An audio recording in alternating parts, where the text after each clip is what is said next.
The Good Guy Factory. Chucky's origin files in the summer of 1987. The Playpals Toy Company was America's golden child of consumer joy.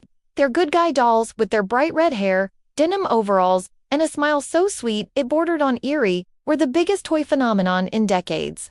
They could talk, laugh, even say your name if you bought the optional voice chip.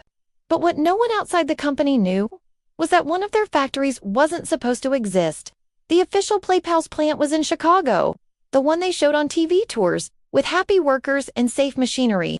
But 80 miles west, beyond an abandoned freight yard and a line of rusted train cars, stood another facility, a building not listed on any map. It was called the Kenton site. It appeared in no records, had no inspections, and no listed employees. Just one internal memo, discovered years later. Good Guy Prototype Program, Kenton Site. Division 7. That's where the first Chucky doll was made. Megan Rudd was 22, a bright engineering intern from Illinois Tech, working at Playpals that summer. She spent her days designing toy safety components and assembling prototypes. Everything was routine until her supervisor, a gray-haired man named Danton, handed her a clipboard one Friday afternoon and said, "We need these delivered to Kenton." Megan blinked. "I didn't know we had a Kenton site." Danton smiled. It didn't reach his eyes. "You're not supposed to." She drove the company van for nearly 2 hours through farmland and broken roads before she saw it. A massive, windowless building, half swallowed by weeds. A sign near the gate was so faded it only read PLPLS. The guard at the gate didn't speak. He simply handed her a badge and waved her through.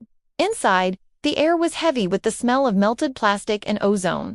The hum of machines echoed down long metal corridors. At first she thought she'd stumbled into a robotics lab. Dozens of workers in gray uniforms stood over conveyor belts, assembling doll heads in silence. No chatter, no music. None of them even looked up as she walked past. Then one of them turned their head toward her, the movement stiff, mechanical, wrong. His eyes didn't blink.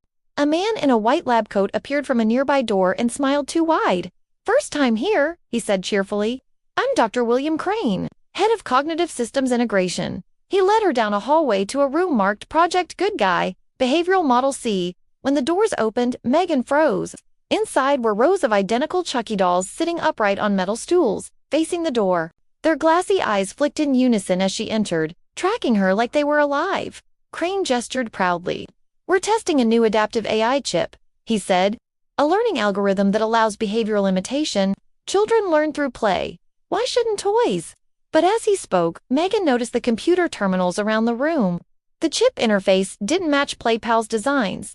Each was stamped with a strange logo, 3 interlocking triangles and the name Project Gemini property of K Systems. She asked him what that meant. For the first time, Crane hesitated.